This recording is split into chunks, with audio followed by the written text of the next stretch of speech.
You've probably heard it 1,000 times. A plane crash, a medical mishap, even just a car accident. And the first thing you hear is, well, it was human error. It feels like a simple final answer. But what if it's not the end of the story?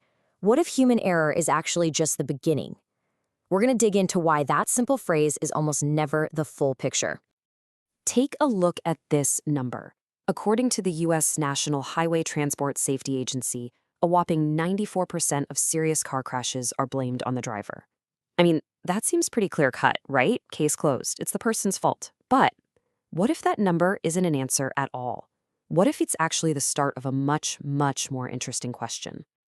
And that brings us to the core idea for this whole explainer, from the incredible work of safety scientist Sidney Dekker. This one sentence, man, it just flips the entire script. It tells us that when we see a mistake, we shouldn't just stop and point a finger. Nope, we should get curious. We should be asking why. Why did that error make sense to that person in that moment? Now, to really see this idea in action, we have to jump in a time machine. We're going back to World War II, to a really high-stakes mystery that involved one of the most famous planes ever built, the B-17 bomber. Okay, so picture this. The B-17 Flying Fortress is this absolute workhorse of the war effort.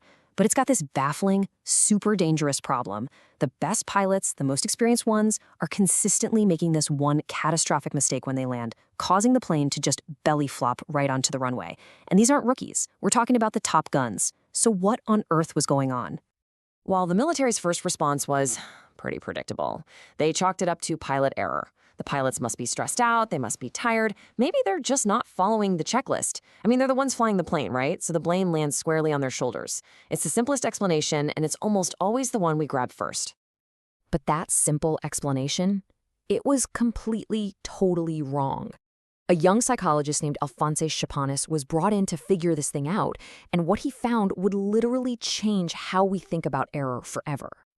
So Chapanis doesn't just interview the pilots, he actually looks inside the B-17 cockpit. And he finds this. The lever to control the wing flaps and the lever to control the landing gear, they were identical. Same shape, same feel, and they were sitting right next to each other.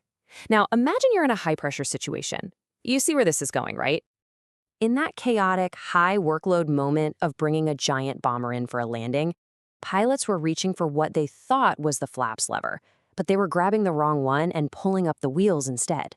It was a mistake, for sure, but it was a predictable one. The design of the cockpit was practically setting them up to fail. The problem wasn't a bunch of bad pilots, it was a bad design. And the solution?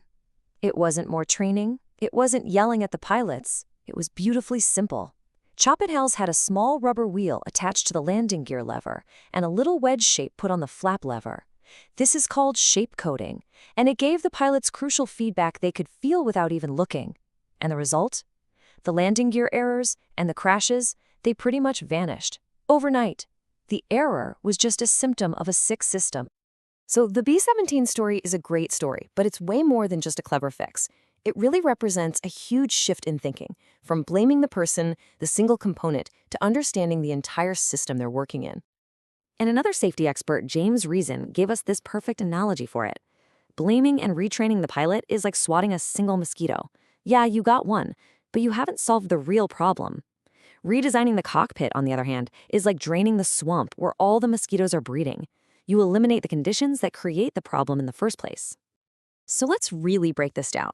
This chart shows the two worldviews, side by side. The old view focuses on the person. It sees error as the cause of the failure, and the goal is just to blame and retrain. It kind of assumes there are bad apples.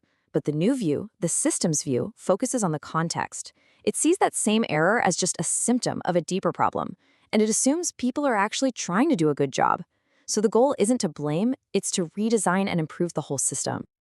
So why is it so easy to fall into that old blame trap? Well, a big part of it is this little quirk in our brains called hindsight bias. After something goes wrong, all the pieces look so obvious. It's easy to sit back and say, oh, I would have seen that coming, or how could they possibly have missed that? But that completely ignores the messy, confusing reality the person was facing in that moment, without knowing how it was all going to turn out. Okay, so knowing all this, how can we actually do better? How can we approach failure more intelligently in our own lives and our own workplaces? The real goal is to shift from a culture of blame to a culture of genuine learning. It really boils down to these 3 steps. First, and this is the hardest one, just reject the urge to blame. The second you see an error, treat it like a fascinating clue that's pointing you to a weakness in the system. Second, get curious about the context. What pressures was that person under? What were their goals? What information did they have available? And third, put your energy into fixing the system. Fix the design, fix the process, fix the environment to make it that much harder for the next person to make that same mistake. So, I'm going to leave you with this question. The next time you see a news report or an email at work that blames human error, are you going to accept that as the final answer? Or are you going to remember the B-17s and see it for what it really is, a clue, a starting point to uncover a much deeper, much more interesting story about the system itself?